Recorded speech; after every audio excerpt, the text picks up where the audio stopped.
황기식의 국제시장 국제뉴스 왜 이러죠 목이? 국제뉴스 정리해드리겠습니다. 동아대 국제전문대학원 황기식 교수 함께합니다. 어서 오십시오. 어서 오십시오. 안녕하십니까? 자, 이거 앞서 저희가 코로나19 상황에 대해서 이제 부스터샷 추가 접종에 대해서 말씀을 드렸는데 세계보건기구 WHO가 선진국에 백신 부스터샷 요거 좀 연기해달라 이렇게 촉구를 했다고요. 그렇습니다. 우리 좀 자세하게 들어볼 필요가 있습니다. 물론 부스터샷도 필요하겠죠. 그렇지만 세계보건기구 WHO 수장 사무총장인 거브로요스스 사무총장이 직접 언론에 나와가지고 하소연한 것도 분명히 우리가 관심을 가질 필요가 있습니다. 예. 선진국의 부스터샷 양이 개도국의 전체 접종하는 백신 양보다 6배나 많다. 너무나 심각한 백신 불균형을 너무 우려할 수밖에 없다. 그래서 선진국이 너무 과도하게 부스터샷 때문에 백신을 선주문해서 많이 쌓아놓기 때문에 개도국에서는 아프리카 같은 개도국에서는 올해 접종률 목표가 최소 20% 선으로 WHO는 잡았었는데 20%가 문제가 아니라 이거 그 부스터샷 때문에 개도국한테는 전체 백신 생산량의 1%도 제대로 돌아가지 않고 있다. 이렇게 하소연하는 언론 인터뷰를 했습니다. 그래서 이분이 또 영어로 인터뷰를 하던데 Please stop now this scandal 이렇게 표현을 하더라고요. 스캔들. 이게 그 에티오피아 출신이시기 때문에 영어가 뭐 네이티브는 아닙니다만은 근데 스캔들이라고 표현을 했거든요. 네. 그 스캔들은 부끄러운 사건 이런 뜻이지 않습니까? 네네. 그런 표현까지 썼습니다. 그러면서 이제 그 국제의 과학자 그룹도 네네. 사실은 부스터샷에 대해서 반대를 표명하는 그런 과학자들도 많이 있다. 아직 백신의 내구성을 정확하게는 알 수 없고 바이러스에 3번 맞았다고 해서 그 바이러스 방어 역할이 더 올라가는지에 대해서는 확신할 수 없다라고 하는 그런 과학자들도 많이 있다라고 얘기를 했습니다. 그 반대되는 과학자들도 있죠. 그런데 이럼에도 불구하고 서구 선진국들은 지금 3차 접종 부스터샷 확대를 계속 독려하고 있지 않습니까? 예, 그렇죠. 미국은 18세 이상 모든 성인으로 확대를 했거든요. 그리고 영국도 40대 이상 모든 성인으로 확대했습니다. 프랑스는 아예 그냥 그 나이 구분 없이 모든 국민 이렇게 발표를 하더라고요. 근데 이러면서 뭐가 지금 같이 나오는 개념인가 하면은 백신 접종 완료를 2차 접종으로 그동안에 봤지 않습니까? 예. 부스터샷이라는 단어가 없어져야 돼요. 백신 접종 완료를 3차로 보는 거니까. 자, 그래서 접종 완료 개념도 바뀌고 있고 그리고 지금까지 백신 여권이라든지 그 백신 패스 또는 백신 접종 완료 증명서 이런 것들이 대부분 다 발급이 되고 있었잖아요. 이건 2차 접종이었거든요. 그렇죠. 그런데 이걸 만료를 빨리 시킨다는 겁니다. 그래서 이스라엘은 2차 접종하고 그 발급을 했었는데 백신 팩스를 여기 6개월 지나면 바로 만료시키는 그런 정책을 발표했고 오스트리아는 그걸 9개월로 지금 발표를 했습니다. 야, 그러면 진짜 완전 상황이 또 바뀌는 거거든요. 그렇게 되면 야, 이 참 큰일입니다. 그러니까 아까도 이스라엘 예를 들어서 얘기가 나왔었는데 이거를 부스터샷을 맞으니까 뭐 중증도로 가는 게 확실히 현저히 줄었다 또 이렇게 얘기를 하니까 이거 어찌해야 되나 참 어려운 문제네. 내부터 살고 봐야 되는 건지 아니면 이렇게 어려워서 우리가 지금은 개도국이 아니지만 개도국이라 생각하면 얼마나 서러운 일입니까? 이게 참 어려운 일입니다. 자, 다음은 이제 중국 얘기인데 시진핑 주석이 오늘 아세안하고 정상회의를 하는데 여기서도 또 동남아 두고 미국과 경쟁 하는 관계 내용 나오겠지? 그렇습니다. 시진핑 주석이 지금 오늘입니다. 오늘 아세안 10개국 정상하고 지금 30주년 기념 아세안하고 중국 관계 시작한 지 30주년 기념 영상으로 정상회담을 하는데 보통은 작년까지만 하더라도 총리가 참석했었거든요. 그런 관례를 깨고 이번에 시진핑 주석이 직접 참석을 했습니다. 아마 그럴 만한 이유가 있다고 봐야겠죠. 지난주에 바이든 미국 대통령하고 시진핑 주석이 첫 정상회담을 했는데 그 후로도 계속 그 미국하고 관계가 이제 완화되고 풀어진다기보다는 좀 긴장감이 벌어지고 있지 않습니까? 그런 것 같아요. 올림픽 외교적으로 보이콧하겠다 그러고 베이징 올림픽 그리고 미국에서 그 정상회담 끝나고 난 다음에 오히려 거꾸로 지금 대만 차별금지법을 하원에 제출을 했거든요. 이거는 그 중국이 상당히 민감하게 반응할 수밖에 없지 않습니까? 이 법이 통과되면은 대만은 독자 국가로서 IMF 같은 그런 국제 기구의 독자 멤버십을 가지고 참석할 수 있거든요. 그렇다면 이 중국의 그 하나의 중국 정책에 정면으로 위반되는 또 그런 일이 벌어지는 거거든요. 그래서 상당히 지금 이런 동남아 국가만큼은 중국 편으로 묶어놔야겠다. 이런 필요성이 있을 겁니다. 그래서 저는 네 가지로 요약할 수가 있는데 네네. 이번 정상회담의 의미를 절대로 동남아 국가만이라도 미국의 중국 포위 전략에는 동참하지 말아달라라는 그런 메시지를 지금 보낼 것이고요. 그다음에 외교적 보이콧, 미국이 주도하고 있는 올림픽 외교적 보이콧에 최소한 동남아 아세안 10개국은 반대해달라라는 그런 것을 부탁을 할 것이고요. 그다음에 그 올림픽 개폐식에 동남아 10개국 정상들은 우리가 특별 초청하겠다라는 그런 메시지를 던질 것으로 저는 봅니다. 네네. 의미가 있으니까요.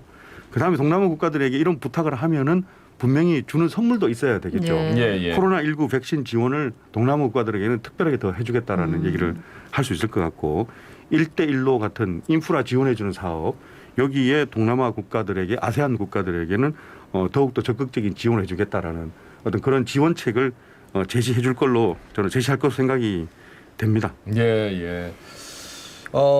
글쎄요. 이번 미중 갈등의 최대 분수령은 이번 그 베이징 동계올림픽이 되지 않을까. 과연 그 외교적으로 참석하지 않는, 그러니까 대사만 보내놓고 네. 다른 정상들은 안 가는 거예요. 네. 벌써 영국은 그런 움직임들이 좀 있는 것 같기도 하고. 맞습니다. 유럽 국가들이 꽤 그렇게 할 것 같은 맞습니다. 예. 느낌도 있고요. 예, 전면적인 보이콧은 아니니까 네. 선수단은 보내야 돼 네. 정치적인 의미를 갖는 대표단은 그렇죠. 가지 말자라는 얘기인 거니까요. 음. 여기 많이 참여 EU 국가도 여기 많이 참여하는 분위기가 있고요. 예. 최소한 앞마당격인 동남아 국가는 여기에 놓으라고 해주면은 시진핑 주석은 이번 정상회담의 의미는 상당히 있는 것이죠. 그만큼 중국도 굉장히 좀 급해요. 예. 다음 소식. 고의적 난민 방출 논쟁이 벌어지는 이제 벨라루스 그리고 폴란드 이 국경 난민 사태가 벌어지고 있다. 연일 뭐 세계 언론이 머리 기사로 작성 중이네요. 그렇습니다. 이거 지금 서구 언론 쪽이나 다 살펴봐도 제 일면 헤드라인 뉴스는 지금 벨라루스 난민 사태 이겁니다. 지금 거의 그 벨라루스의 루카센코 대통령이 상당히 이 EU나 저 미국 입장에서 봤을 때는 말썽꾸러기라고 볼 수 있는 거거든요. 네네. 날아가는 EU 소속 비행기를 그 벨라루스 영공 지나가니까 바로 착륙시키지 않았습니까? 네네. 강제로 착륙시키고 그리고 대통령 선거도 부정선거 같은 그런 의혹이 있고 그래서 많은 제재를 하고 있거든요. 근데 바로 이 벨라루스에서 그렇다면은 내가 EU를 괴롭히겠다.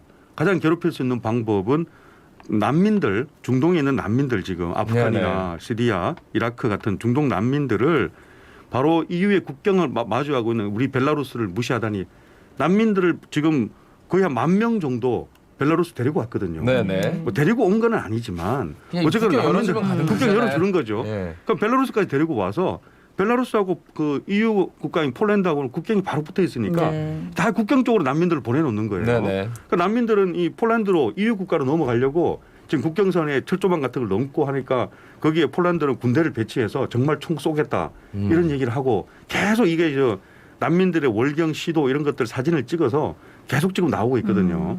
그래서 이게 그럼 러시아는 벨라루스를 지지합니다. 그래서 왜 벨라루스를 괴롭히냐라고 하면서 폴란드하고 국경선에 이 러시아 군대가 지금 파견되거든요. 그러니까 러시아 군대가 파견되면은 EU도 가만히 있을 수 없지 않습니까? 네. 그럼 그 폴란드 국경선에 EU의 그 공병대나 군대들이 파견이 돼요. 그러니까 벨라루스하고 폴란드 싸움이 아니고 EU와 러시아 싸움이 지금 되고 있거든요. 예. 그래서 이게 지금 계속해서 언론에 나오고 있습니다. 이 부분을 과연 어떻게 할까요? 그러니까 처음에 뭐 세계 대전이라는 게 다 이런 식으로 이렇게 큰 전쟁이 일어났기 때문에 그러니까 다들 주목하는 게 이제 전쟁이 일어나지 않을까라는 부분인데 그렇죠. 러시아 군대 가고 그리고 뭐 EU 군대 가면 뭐 나토도 뭐 갈 것이고 당연히 나토가 지금 오는 거죠. 회원 국가니까요. 그러니까요. 그래서 여기에 지금 가장 최근에 나오는 소식은 어느 정도 물러나야 되는 메르켈 총리가 지금 총리 권한 대행으로 있거든요. 예. 다음 정부가 아직 그 수립이 안 돼서 이 전화 통화를 한 후에 약간의 해결책이 제시가 됐는데 10,000명 정도 벨라루스에 와 있는 중동 출신 난민들 중에서 5,000명은 본국으로 송환하기로 합의를 하고 예. 2,000명은 그대로 임시 수용소 국경 근처에 남아 있고 이렇게 양보를 했으니까 EU도 2,000명 정도는 수용해달라라고 요청을 해놨는데 일단은 그러면 수면 아래로 가라앉아 있는데 EU에서 국가에서 누가 중동 그 난민 2,000명을 받아주겠습니까? 네. 그것도 벨라루스에서 보내는 네. 난민들인데 지금 수면 아래로 잠시 가라앉아 있는데 계속 하얗고입니다. 네. 답답하네요. 예, 다음 소식은 이제 UN 평화유지군 장관급 회의가 12월에 서울에서 개최된다고요? 이것도 지금 상당히 우리가 관심을 가져야 되는 게 네네. 이 중요한 그 세계에서 190여 개 회원국이 있는 유엔에서 네. 중요한 장관급 회의가 우리 서울에서 한국에서 개최된다는 것은 우리 청취자분들께서도 좀 관심을 가지고 보셔야 될 것 같아요. 예. 벌써 이 4차 회담이거든요. 2년 전에는 미국에서 열렸었는데 유엔에서 가장 큰 많은 예산을 쓰고 있고 유엔에 다양한 위원회가 있잖아요. 그중에서 가장 많은 예산과 가장 많은 조직은 유엔 평화유지군입니다. 유엔 피스키핑 포시스잖아요. 이 유엔 평화유지군은 우리한테도 잘 알려지지 않습니까? 예, 한국에서 그 소말리아에 공병대 파견했지 네. 않습니까?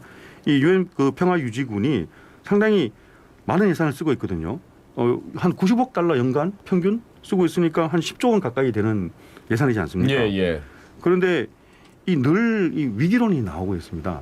유엔 평화유지군 그러니까 이 돈도 많이 쓰고 있고 군사도 상당히 한 10만 명 정도 되는데 네. 잘 움직이는 걸로 알고 있는데 이게 상당히 위기론이 퍼지고 있거든요.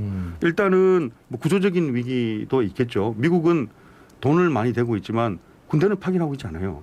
돈은 되는 대신에 그러니까 유엔 평화유지군의 대부분의 군대는 또 그 아프리카라다 저개발 국가에서 군대가 오거든요. 예. 돈은 그 30%에서 미국이 다 되고 있고 그러니까 지휘권 문제라든지 이런 거 하고 그다음에 효과적으로 이 작전을 수행할 수 없다라는 뭐 다국적 군대니까 그렇죠. 이런 위기론도 있고 그렇게 해서 이번에 서울에서 모여가지고 이 앞으로의 위기 타개책이라든지 효과적인 작전 운영이라든지 효율성이라든지 이런 걸 다 논의해 보자고 해서 192개 회원국들이 다 모이도록 되어 있으니까 저는 최소한 한 150개국의 장관들을 올 거라고 생각하거든요. 예. 그래서 그 많은 논의가 됐으면 좋겠고 저는 더 큰 의미가 있다고 보는 게 최근에는 이런 아까 군사적인 뭐 작전의 효율성이라든지 이런 것뿐만 아니고 위기론의 주된 핵심은 바로 상대로 하는 무장 단체들, 테러리스트들이 훨씬 더 최첨단 기술을 가지고 있다는 얘기거든요. 예. 디지털 첨단 기술을 이용한다든가 여기에 대해서 효과적으로 대응해야 되는데 왜 이걸 한국에서 하느냐 하면은 한국이 지금 IT 디지털 기술의 최강국이잖아요. 예. 여기서 우리 12월에 한국의 서울에서 열리는 것 자체가 상당히 큰 의미가 있다. 저는 그런 생각을 합니다. 요즘 IT로 공격을 받으면은 정말 모든 게 마비가 되고 특히나 선진국은 선진국일수록 더 이제 IT 시스템이 정교화돼 있어가지고 서울에서 12월 언제 열리나요? 12월 7일, 8일 이틀 7일, 동안 8일 열립니다. 저희도 주목해 보겠습니다. 자, 마지막 소식이 될 것 같은데 미국 디즈니랜드 역사상 최초의 흑인 산타클로스가 등장을 했다. 근데 뭐 우리가 생각할 때는 그럴 수도 있지라는데 굉장히 논쟁이 있다. 논쟁이 있는 것 같아요. 여전히 아직까지도요. 예. 디즈니랜드 지금 66년 됐거든요. 예. 그 매년 11월 말쯤 되면은 이제 그 산타클로스 등장시키잖아요. 그렇죠. 한 달 정도 미리. 66년 역사에 처음으로 그 흑인 산타클로스가 나왔더라고요. 사진도 나왔는데 이 두 군데서 등장시켰습니다. 캘리포니아 소재 디즈니랜드하고 플로리다 소재 디즈니랜드 두 곳에 등장시켰는데 막 논쟁이 일어나요. 그 대변인이 그걸 예상한 건지 대변인 성명이 먼저 나왔거든요. 네네. 뭐 산타클로스 등장시키면서 대변인 성명 낼 필요는 없잖아요. 그래서 대변인 성명이 먼저 나왔는데 지역 사회의 다양성을 표현하기 위해서 우리는 올해 처음으로 이 흑인 산타클로스를 등장시킨다라고 이렇게 대변인이 발표를 했습니다. 그런데 미국의 이제 그 국민적 여론이 한 반반 정도로 나뉘는 것 같아요. 네네. 감동적이다. 그 대신에 또 다른 여론은 아니 아무리 그래도 그렇지 산타클로스가 흑인이 아니라는 것을 누구나 다 알고 있는 사실인데 꼭 이렇게 논쟁 유발적인 홍보 목적으로 사용해야겠느냐. 이제 그렇게 여론이 나뉘더라고요. 그러니까 뭐 어떤 차별적인 게 아니라 뭐 이걸 해서 굳이 논란을 만드느냐 이런 식으로.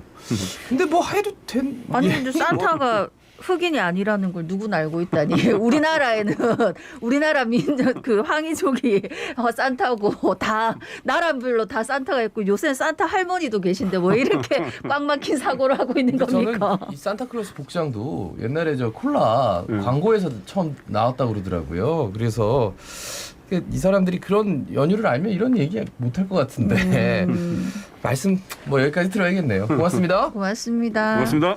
네, 지금까지 동아대 국제전문대학원의 황기식 교수였습니다. 예. 오늘 몰랐는데 김치의 날이라니까 오늘은 또 김치 먹으면서 한번